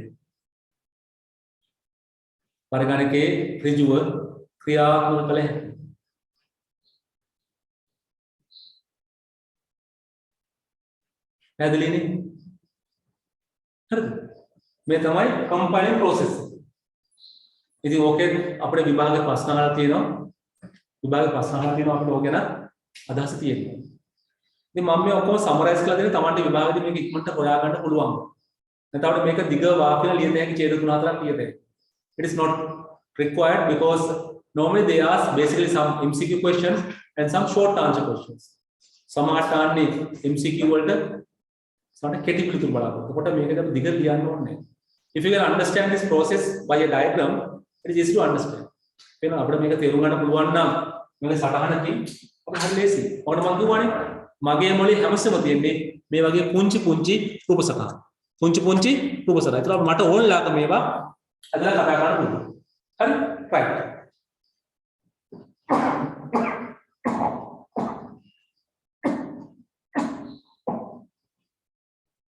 ඔකට මම අපේ එරර් වර්ග දෙකක් සම්බන්ධ වෙනවා. එකක් තමයි syntax errors, කාරක රීති දෝෂ, අන්තිම logic errors, තාර්කික දෝෂ. ඊට අමතරව තව දෝෂයක් කරන මේ run time errors කියනවා. දාවන කාල දෝෂ. පස්සේ මේවා ලියා ගන්නවා අපි. දැන් තව ගන්න errors වර්ග තුනයි තියෙනවා. දෝෂ වර්ග තුනයි. එකක් තමයි මොකද්ද? කාරක රීති දෝෂ. There are three type of errors. First one is the syntax errors. කාරක දෝෂ කියන්නේ මොකද්ද? මේ පාවිච්චි කරන භාෂාවේ ඇති වෙන ව්‍යාකරණ සහ අක්ෂර වින්‍යාස දෝෂ. grammar and spelling errors. අපි දැන් if වචන ලියන if කියනනේ මේක වැරද්දොත් මොකද වෙන්නේ? ඒක තේරුම් ගන්න පුළුවන් කමක් නැද්ද? ඒක තමයි ලියන පිළිවෙල තියෙනවා. ඒ පිළිවෙල වැරද්දුවොත් අපිට ක්‍රියාත්මක වෙන්නේ නැහැ. හරියට මම යමි ගෙදර කිව්වම ඔතන වාක්‍යක තිරතිබන අවසන් වැරදින්නේ නේද? full stop එක තිර තියන්න ඕනේ. So those are rules you must follow them. Next type of errors are the logical errors. තාර්කික දෝෂ. තර්කයේ වැරදි. තර්කයේ වැරදි සම්පූර්ණ වෙන්නේ මේ කියන දේ හරියට හරියන්නේ නැහැ. සුනිල් ගැහණු ළමයි වෙන වැරද්දක් නැහැ. නම හරි ව්‍යාකරණය හරි ඔක්කොම හරි. වාක්‍ය හරි. හැබැයි මේකද අර්ථය වැරදි. අර්ථය දෙන්නේ. සුනිල් ගැහණු ළමයි කිව්වා. අර්ථය දෙන්නේ නැහැ. අපිට ලැබෙන්නේ මොකද්ද? වැරදි පොත රූපය. නේද? අපිට දෙන්නේ වැරදි පොත. ඒ නිසා අපිට ඒක තේරුම් ගන්න පුළුවන්. දැන් සාමාන්‍ය සරල දේ දැන් මොකක්ද වෙන්නේ? අපි සරලව දන්නවා. ගෑල් ළමයි කොණ්ඩේ වන පිළිබඳ කොණ්ඩේ කපනවා. හදිනවා කිසි ළමයි කොණ්ඩේ කපලා කලිසමක් දැන් ගියාම දකින්න මොකද්ද? කොල්ලෙක් යනවා වගේ පේනවා. හැබැයි ඇත්තටම පස්සේ තමයි දන්නේ කොල්ලෙක් නෙමෙයි කෙල්ලෙක්. දැන් සාමාන්‍යයෙන් කරාබු දාන්නේ ගෑල් ළමයිනේ. දැන් කොල්ලත් කරාබු දාන්නේ. කොල්ලෙක් කොණ්ඩේ දිගට වල කරාබු දානවා. අපි හිතුවොත් කෙල්ලෙක් කියලා මොකද වෙන්නේ? අවුලක් තියෙනවා. නේද? අවුලක් තියෙනවනේ. හදිසියේ බාත්රූම් එකකට රින්ගුවොත් මොකද වෙන්නේ? ලොකු අවුලක් වෙනවනේ. කට්ටිය බණි. කොහෙද මෙයා එන්නේ නේද? ඒතර අවුලක් වෙනවා සම්පූර්ණ. ඇයි මොකද්ද මේ? ලොජික් එක. තාර්කික දෝෂයක්. තර්කයේ වැරද්දක් තියෙනවා. තර්කයේ වැරදි. අනිත් ඔක්කොම හරි. තර්කයේ වැරදි. ඒ නිසා ලැබෙන්නේ මොකද්ද?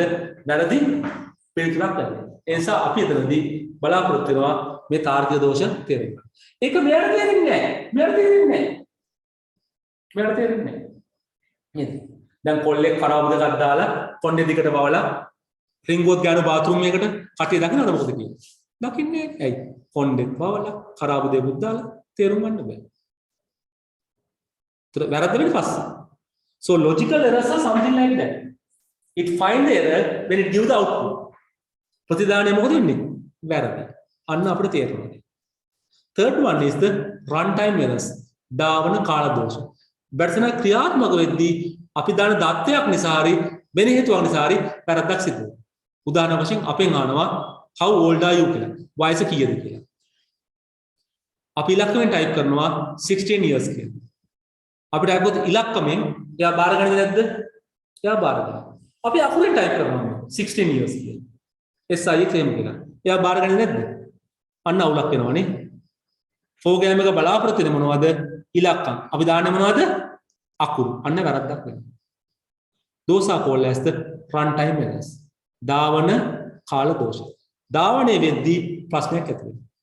Simply think about price. අපි මිල අහනවා. මිල. දාන ඉලක්කම වලින් අකුරු වලින්. දාන්න ඕනේ සාමාන්‍යයෙන් ඉලක්කම වලින්. කවර අකුරෙන් ගැහුවොත් මොකද වෙන්නේ? අවුලක් තියෙනවනේ. නම අහනවා. නම ටයිප් කරනවා. දෙක සිල්වා කියලා. මොකද වෙන්නේ? අවුලක් වෙනවද? අවුලක් වෙනවා. එහෙම නම් නැද්ද? තියනද එහෙම? තියනද නැද්ද? ඔයගොල්ලෝ දන්නවනේ නේ? නම් තියනවද? එහෙමනම් දෙක සිල්ලා වගේ නෑ. අපිට තිබුණානේ එහෙමනම්. දෙවෙනි පරාක්‍රම භාව නේද? දෙවෙනි ආරම්භණයක් තියනව නේද? එහෙම තියනවනේ. Think that personally there is nothing called like that. නේද? එහෙම නෑ. හැබැයි දිනවනේ දෙවෙනි ඉලුස්ට්‍රේෂන් එහෙම තම තියනව නේද? තව තියනවනේ. Think now differently, you think differently. So නමක් දාද්දී අපිට ඉලක්කම් දාන්න පුළුවන්ද බැරිද? Normally we don't use නම් දාන්න අපි සාමාන්‍යයෙන් පාවිච්චි කරන්නේ නැහැ ඉලක්කම් නේ. හැබැයි අපි නම් කරන රොබෝ නම් කරන්නේ. රොබෝ නම් කරන්නේ කොහොමද? අකුරු වලින්ද ඉලක්කම් වලින්ද දෙකම මිශ්‍ර කළාද? දෙකම මිශ්‍ර කළානේ. පේනවද? So think about differently. වෙනස්ව හිතන්න. පැහැදිලිද? ඒ අපි මොනවාද? රන් ටයිම් එරර්ස්. දාවන කාල දෝෂ වැඩසටහන ක්‍රියාත්මක වෙද්දී යම් ආකාරයක දෝෂයන් අපිට අරගෙන දෙනවා. පැහැදිලිද? එතකොට මේ දෙකම චෙක් කරන්නේ මොනවද? සින්ටැක්ස් එක විතරයි. අනිත් දෙකම මේ දෙක චෙක් කරන්න පුළුවන්කම පැහැදිලිද? එහෙනම් ලියාගමු මෙන්න මේ දෙක ගැන පොඩි සංසන්දනාත්මක පොඩි විස්තරයක්. නේද? පොඩි සංසන්දන විස්තරයක් අපිට විභාගයට අවශ්‍ය කරන ටික. ඉස්සල්ලා කම්පයිලර් පැත්තේ සම්පාදකයේ පැත්තේ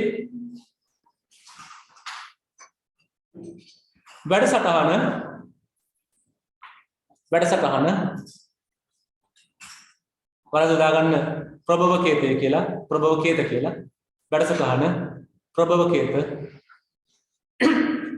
පරිගණකයේ ක්‍රියාත්මක කළ හැකි ප්‍රභවකේත වැඩසටහන ප්‍රභවකේත පරිගණකයේ ක්‍රියාත්මක කළ හැකි තනි වස්තුකේතයක් බවට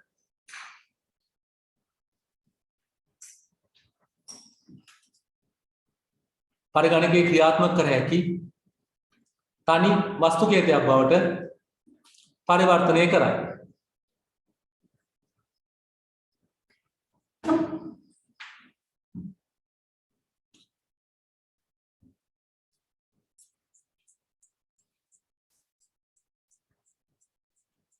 අපි සිලියාගමු converts the program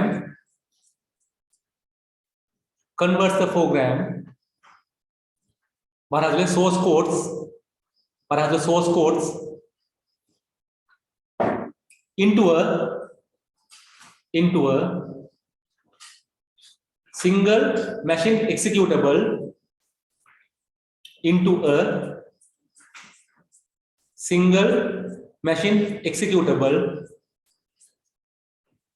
object code into a single machine executable object code.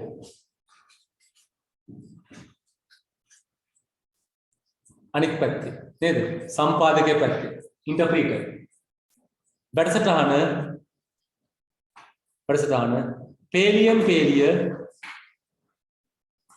වැඩසටහන පේලියම් පේලිය ක්‍රියාත්මක කරයි. වැඩසටහන පේලියම් ක්‍රියාත්මක කරයි.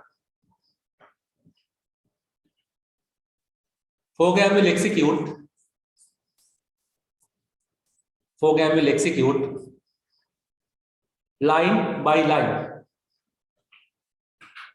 Program will execute line by line.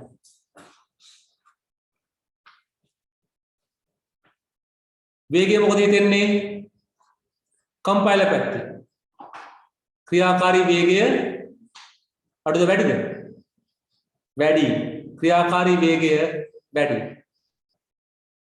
සම්පාදකයේ පැත්තේ නේ කම්පයිලර් පැත්තේ ක්‍රියාකාරී වේගය වැඩි.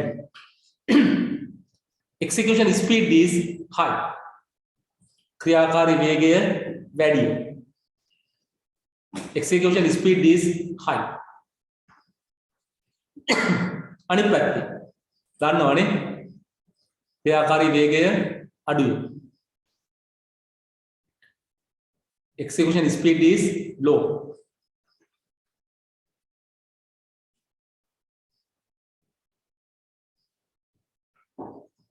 දැන් අපිට කම්පයිලර් රන් කරන්න ඕනද? ඒක ඕනේ. මේ අපි ලියමු කම්පයිලර් පැත්තේ.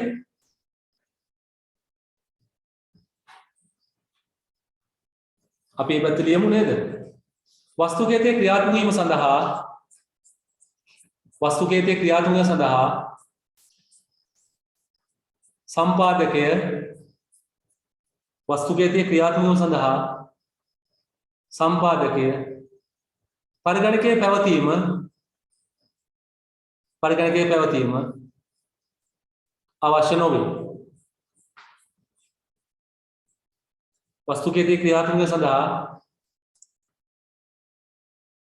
ලියාගමු යකාරනේ to execute the program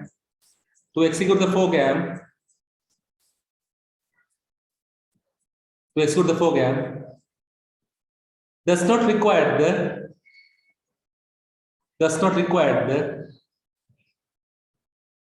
to execute the program does not require the compiler to be in the computer to execute the program, does not require the to be compiler in the computer. වස්තුකේතේ ක්‍රියාත්මක සඳහා සම්පාදකීය පරිගණකයේ පැවතීම අවශ්‍ය නොවේ. අනිත් පැත්ත මොකද කියන්නේ?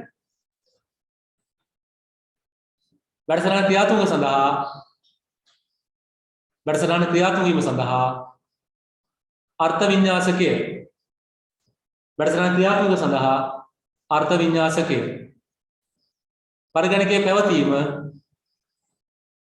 පැවතීම අත්‍යවශ්‍ය වේ.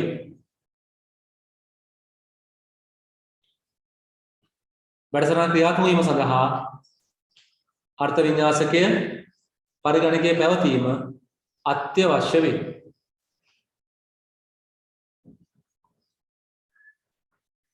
But English, essential to have the interpreter in the computer,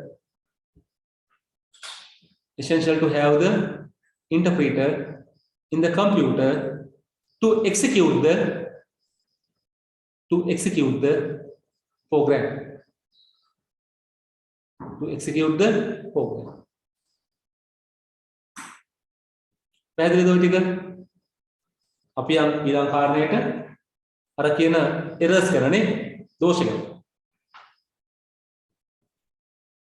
compiler පැත්තේ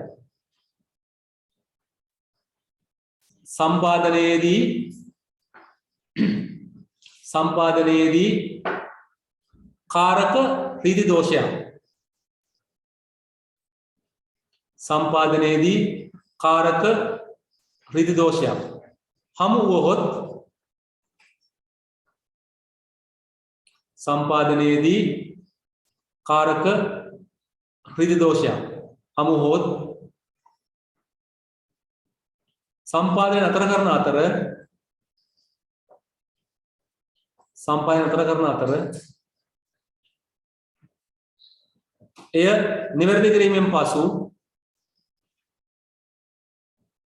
එය නිවැරදි කිරීමෙන් පසු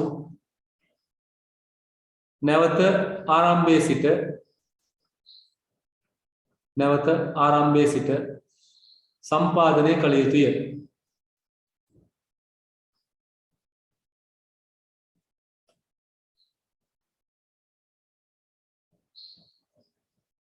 නැවත ආරම්භයේ සිට සම්පාදනය කළ යුතුය.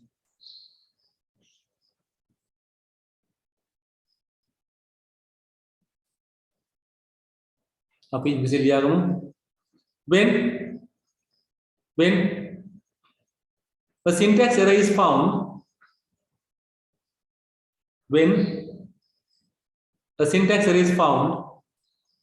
while compiling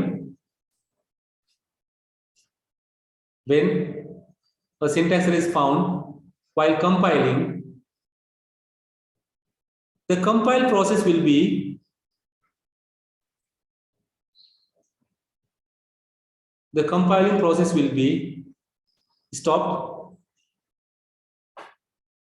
process will be stopped.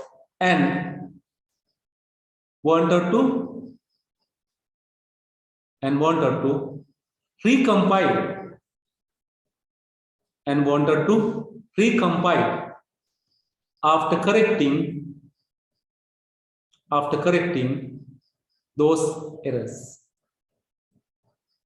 after correcting those errors. මේක බලපාන්නේ සින්ටැක්ස් වලට විතරයි. හරි? අනිතව හම්බ වෙන්නේ නැහැ අතට. එයාට තේරුම් ගන්න බෑ. එයා තේරුම් ගන්නේ නැහැ. හරි? අපි යමු අනිත් පැත්තට. අනිත් පැත්ත මොකද යන්නේ අපිට එනවා. මොකද වෙන්නේ මේකෙදී? ඉන්ටර්ප්‍රිටර් මොකද වෙන්නේ? හරි? අපි අඩු කළා ලියමු දැන්. කාරක රීති දෝෂයක් අපි එමු. කාරක රීති දෝෂයක් කාරක ඍජු දෝෂයක්. හමු විටදී අපි තවත් අඩු කරමු. කාරක ඍජු දෝෂයක් නිවැරදි කිරීමෙන් පසු අඩු කළම ලියමුනේ. කාරක ඍජු දෝෂයක් නිවැරදි කිරීමෙන් පසු ඉදිරියට යාම හෝ ආපසු මුල සිට ක්‍රියාත්මක වීම හෝ සිදුවේ.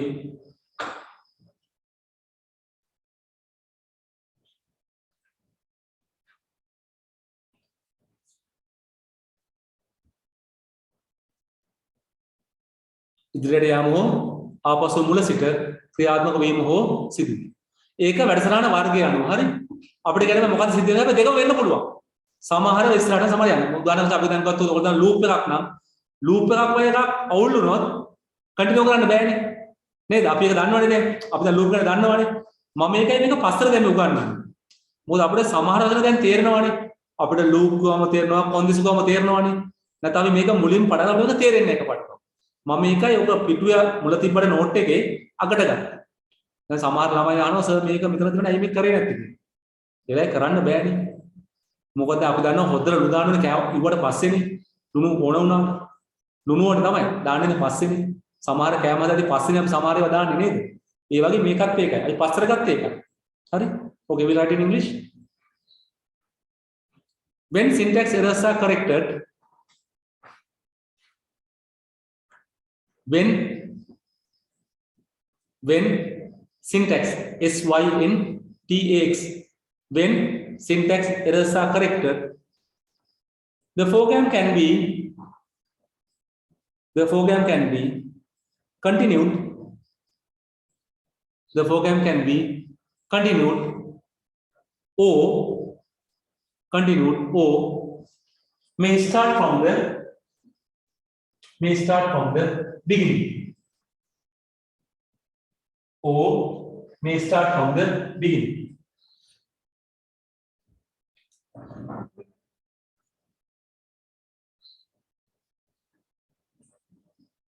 අපිට දැන් මේකට පුංචි මේ උදාහරණයක් ඕනේ. මොනවද පාචන මේ කම්පයිල් කරන මොනවද ඉන්ටර්ප්‍රෙට් ලැන්ග්වේජ්. මොනවද ඔයගොල්ලෝ දන්න කම්පයිල් ලැන්ග්වේජ්. කම්පයිල් පැත්තේ ලියපු සෙන්ටෙන්ස් එක ආයි කියන්න පුළුවන්ද? අපුතේ සිංහලෙන් ඉංග්‍රීසියෙන්ද ඕනේ? සිංහල. right. කාරක රීති දෝෂ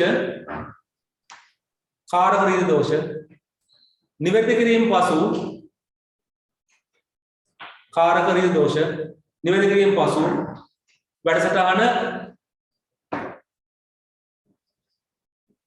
ඉදිරියට ගමන් කිරීම හෝ වැඩසටහන ඉදිරියට ක්‍රියාත්මක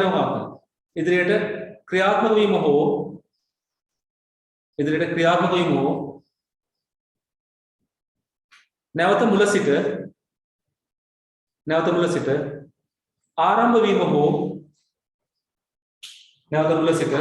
ආරම්භ වීම හෝ සිදුවේ. නැවත මුල සිට ආරම්භ වීම හෝ සිදුවේ. කියලා අපි දැන් ප්‍රෝග්‍රෑම් එක මෙහෙම තියෙනවනේ. දැන් මෙතන වැරද්දක් තියෙනවා. වැරද්ද හැදුවා. කම්පයිලින් නම් මොන තත්ත්වෙ වුණත් මුලින් පටන් ගන්න. කම්පයිල්. ආයි මේක යන්න බෑ. කම්පයිලර් මේක යන්න බෑ. අනිවාර්යෙන් මෙතන පටන් ගන්න නෑ. හැබැයි ඉන්ටර්ප්‍රිටර් වලදී සමහරට මේක ඉස්සරහට යන්න පුළුවන්. මෙතන යන්න පුළුවන්. ඒක වැරද්ද අනුව. හරි වැරද්ද අනුව. මම දැන් කොට ලූප් එකක් නම් වැරද්ද තියෙනවා නම් ගොඩක් වෙලාවට ඉස්සරහට යන්න බෑ. ඒ ලූප් එක වැරදිනේ. ඉස්සරහට යන්න බෑ. ඒක බොහෝ වෙලාවට මොකද්ද මුලින් පටන් ගන්නවා. කම්පයිලින් එක කතා මොකුත් නැහැ. වැරදි තැන වැරදිද නැවතුවා හැදුවා මුලින්ම පටන් ගන්නවා. හරි. ඒවා මොකුත් තමයි ඉස්සරහට යන්නේ. ඉන්ටර්ප්‍රිටර් එහෙම නැහැ. ඉන්ටර්ප්‍රිටර් එකේ සමහර වැඩසටහන් ඉස්සරහට යනවා. ඒ වැරද්ද හැදුවම ඉස්සරහට යනවා. සමහර වැරද්ද තිනවා හැදුවට ඉස්සරහට යන්න බෑ. ඒක සිද්ධ වෙනවා ආයෙ මුලට ගිහිල්ලා මුලින්ම ක්‍රියාත්මක කරගෙන ඒක වැඩසටහනේ වැරද්ද අනුව තීරණය වෙනවා. හරිද? හැබැයි කම්පයිලර් වලදී සම්පාදක වලදී මොන જાතිය තිබ්බත් සින්ටැක්ස් එක මොන සින්ටැක්ස් එක වුණත් කොහේ වුණත් අය මුලින් ධම්ම සමහර ප්‍රෝග්‍රෑම් එකේ අන්තිම පේජේ වැරදි. නොසිනා නොකතා යන්න මුලට කම්පයිල් කරන්න මුලින්ම. හරිද? ඒක තමයි නීති. ඒක තමයි විදි. ඒක තමයි හැටි. ඒ නිසා අපිට ඒක මතක තියාගන්න පුළුවන් නම් හොඳයි. පැහැදිලිද? අපි දන්න කම්පයිලර්ස් මොනවද? අපි දන්න කම්පයිලර්ස් මොනවද? උදාහරණයක් අපි දෙන්න හොඳයි නේද? මොකක්ද දන්නේ කම්පයිලර්ස්? අපි ගණන් මොකද්ද භාෂාව? Pascal. Pascal ලයි තියෙන්නේ කම්පයිලර් වලටද ඉන්ටර්ප්‍රිටර් වලටද? උදාහරණ ලියාගමුනේ. Pascal කියන්නේ මොකටද? Pascal කියන්නේ කම්පයිලර් ලැන්ග්වේජ් එක. ලියා ගන්න Pascal. Pascal. C කියන භාෂාව. C++ කියන භාෂාව. C# කියන භාෂාව. මේක C# හද කරන්නේ C#. Pascal කියන භාෂාව, C කියන භාෂාව, C++ කියන භාෂාව, C# කියන භාෂාව. තව ගොඩක් ඒවා තියෙනවා. මෙන්න උදාහරණ දෙන්න මම උදාහරණ. මෙයා කම්පයිලර් එකේ උදාහරණ. තව ගොඩක් තියෙනවා. COBOL කියන භාෂාව ඒ ඔක්කොම අයිතිනේ මෙතන. කම්පයිලර් උදාහරණ මේක යටේ හරිය මෙතන මේ අර ටේබල් එකේ මැට. අපි තාම මෙතන ඉන්නේ. මයිද ඒක? අයන ඔබේ මේ උදාහරණනේ Pascal, C, C++, C# ඒවා උදාහරණ භාෂා. තව ගොඩාක් තියෙනවා හරි. COBOL කියන භාෂාව, RPG කියන භාෂාව, there are enough languages there. Interpreter භාෂාවල උදාහරණ. මම කීපයක් දෙන්නම්. එකක් තමයි ප්‍රසිද්ධ Java කියන භාෂාව. Java කියන භාෂාව. අපි A-level පන්ති උගන්වන භාෂා දෙකක්. එකක් Python කියන භාෂාව. Python කියන භාෂාව Python කියන භාෂාව අන්තිම PHP කියන භාෂාව PHP අපි එතන ගෙනනවා ඒ වලදී Python එකයි PHP එකයි Java කියන්නේ වෙන ගොඩාක් ප්‍රසිද්ධ භාෂාවක් so very popular in Java we use it තව ගොඩක් ඒවා තියෙනවා නේ අපි උදාහරණ කීපයක් දෙමු ඇති දෙකක් තුනක් ඇති උදාහරණ පැහැදිලිද ඔය ටික නිසා අපිට ඔය ටිකත් එක දැන් වැඩ ගන්න අපේ ඊළඟ ටිකට මොකද මේ කතා කරන්නේ අර කතා කරපු පරිගණක පරම්පරාව සමග. ඒක චුට්ටක් ලියන්න තියෙනවා. ගොඩක් ලියන්න දේවල් නැහැ. හරි? right. now මොකද දාගන්න මොකද්ද? first generation. පළවෙනි පරම්පරාවේ පරිගණක භාෂා. පළවෙනි පරම්පරාව. අර තුන්වෙනි කොලම් එකේ හරි? මම ටික අඩුවෙන් ඕනේ කියලා අපිට. තුන්වෙනි කොලම් එක. first generation. මොකද කියන්න පුළුවන්? පළවෙනි කරා මොකද්ද? මේ අයිතිනේ මොනවද?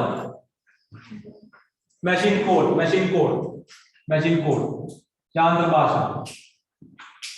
යාන්ත්‍ර භාෂාව machine code පළවෙනි පරම්පරාව යාන්ත්‍ර භාෂාව machine code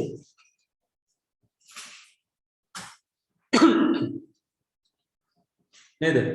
තව කාරණා දෙකක් කියත එක අපිට ඕන නම් එකක් මොකද්ද? එකක් ලියන්නේ මොනවා පාවිච්චි කරලාද? එක සහ බිඳනේ එක සහ බිඳු භාවිත ක්‍රමී වැඩසටහන් සකස් කරයි. එක සහ බිඳු භාවිත ක්‍රමී වැඩසටහන් සකස් කරයි. Uses 1 and 0 to create programs. තව ගොඩක් අසන්න අපිට තාලක් කියන එක නේද? මොනවද යපෙනවද? පරිගණක එනවා depend on the computer hardware. පරිගණක දුරාංග මත යැපේ. depend on the computer hardware. පරිගණක දුරාංග මත යැපේ. පරිගණක දුරාංග මත යැපේ. දැන් මොකද යන්නේ? දෙවෙනි පරම්පරාව. second generation. මොකද කියන්නේ වෙන්නේ? මොකක්ද භාෂා වර්ගය ඔයගොල්ලෝ? නේද? මොනවද? assembly භාෂාව, assembly language. assembly භාෂාව, assembly language. assembly භාෂාව, assembly language. මොකද ලියන්න කියන්නේ බලන්න. ලක්ෂණය මොකද්ද? මේ සංකේතාත්මක වචන භාෂා වැඩසටහන සකස් කරයි නේ. use the symbolic terms. Mnemonics la කියනවා symbolic terms.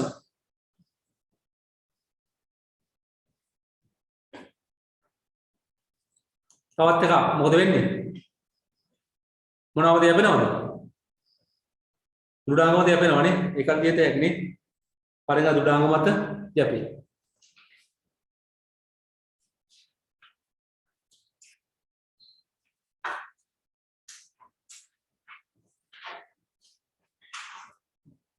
පරිගණක දුඩාංගමද යපේ. එහෙනම් කතා කරන ඊළඟ භාෂා ටික. ඒ තමයි මොනවද? තුන්වෙනි භාෂාවේ ඉහළ ටික. තුනෙන් ඉහළට යන්නේ. මොකද මේ ගැන හිතෙන්නේ? ඒක මොනවද? අපි දැන් මේ දෙක කියන්නේ මොකද්ද? පහළ මට්ටමේ පරිගණක භාෂා. නේද? low level languages. ඔය ටික. පස්සේ මොකද තියෙන්නේ? එහෙනම් කවදාද යාළුවා මේක යන්නේ නේද? පළවෙනි සහ දෙවෙනි පරම්පරාව පහළ මට්ටමේ භාෂා ලෙසින් සැලකේ. පළවෙනි සහ දෙවෙනි පරම්පරාව පහළ මට්ටමේ භාෂා ලෙසින් සැලකේ. First and second generation are treated as low level languages.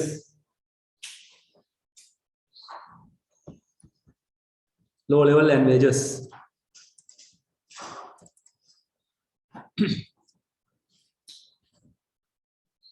අපිට දැන් අනිත් ඒවාට ලොකු ලියන්න ඕනෙත් නෑ වගේ නේ. ලොකු ලියන්න ඕනෙත් නෑ වගේ නේ. ඇයි? අපිට තේරෙනවනේ නේ. එයා මොනවද?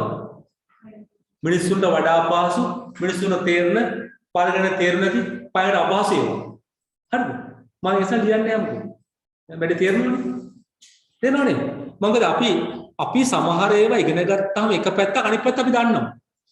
මොකද මේ පැත්ත හරිය අනිත් පැත්ත වැරදිනේ. මේ පැත්ත වේගය වැඩි අනිත් පැත්ත වේගය අඩුයිනේ. තේරෙනවද? ඒ නිසා අද මිනිස්සු පාවිච්චි කරන්නේ මොනවද? high level languages. ඒ නිසා අපේ අනිවාර්ය වුණා මොකද්ද? අර යම් කිසි ආකාරයක translate කරනවා. එක්ක compile එකක් නැත්නම් interpreter එකක්. පැහැදිලිද ඔය ටික දෙක? හරි. ටග්ගලා බලන්නකො සාරාංශය විනාඩි දෙකක්. ඉක්මනින්ම සාරාංශය දිහා බලන්න ඕගොල්ලෝ. ඕකටම තේරුම් ගන්න පුළුවන්ද කියලා. මම ඊට බොහොම අඩුවෙන් පාවිච්චි කරලා ලිව්වා. ගොඩාක් වතුන මම කම්පැක්ට් කරලා ලිව්වා. මොකද ඔක අහන්නේ කෙටි ප්‍රශ්න වලට MCQ අහන්නේ. ඒ නිසා අපිට ඔය දැනුම හොඳටම ප්‍රමාණවත් නැත්නම් ඔකේ පොත්වල පිටු ගණන් තියෙනවා. අපිට එච්චර ගොඩක් දැනට ඕන කරන්නේ නැහැ.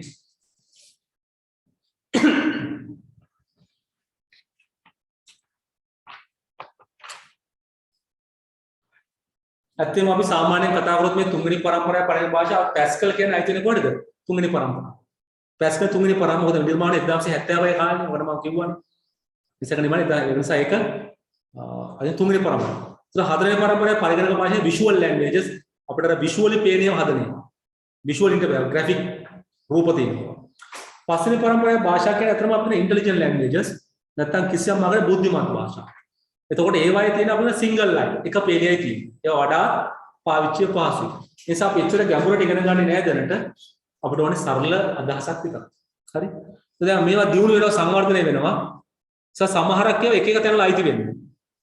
සමහර තැනවල අපිට පැහැදිලිව කියන්න බෑ සමහරක්. අර නේද? සමහර ඒවා දෙවෙනි පරම්පරාව එහෙම තියෙනවා සමහරක් ඒවා අපිට සමහරක වෙන් කළාම ගන්න බෑ. දැන් මම ඔයගොල්ලෝ ඉන්ටර්ප්‍රිටර් කම්පයිලර් කියලා සමහර ලැන්ග්වේජ් පාවිච්චි කරනවා ওই දෙකම වශයෙන්. ඒවා දෙකම වශයෙන් පාවිච්චි කරනකොට සමහර පැත්තක් එක ඉන්ටර්ප්‍රිටර් පැත්තක් කම්පයිලර්. එහෙම ඒවාක් තියෙනවා. ඒ නිසා අපි එච්චර සංකීර්ණතාවයට යන්නේ නැතුව අපිට ඔය වැඩේ කරගෙන යන්න පුළුවන්කම තියෙනවා. පැහැදිලිද ඔය ටික දැන්? පැහැදිලි. right එහෙනම් අපි යම් පොඩ්ඩක් බලන්න Pascal ගැන. So we try to look at something about Pascal. අපි Pascal පොඩ්ඩක් අද බලමු. අපි ඊළඟ දවසේ Pascal ගැන වැඩිපුර ඉගෙන ගන්න. පැහැදිලිද? right.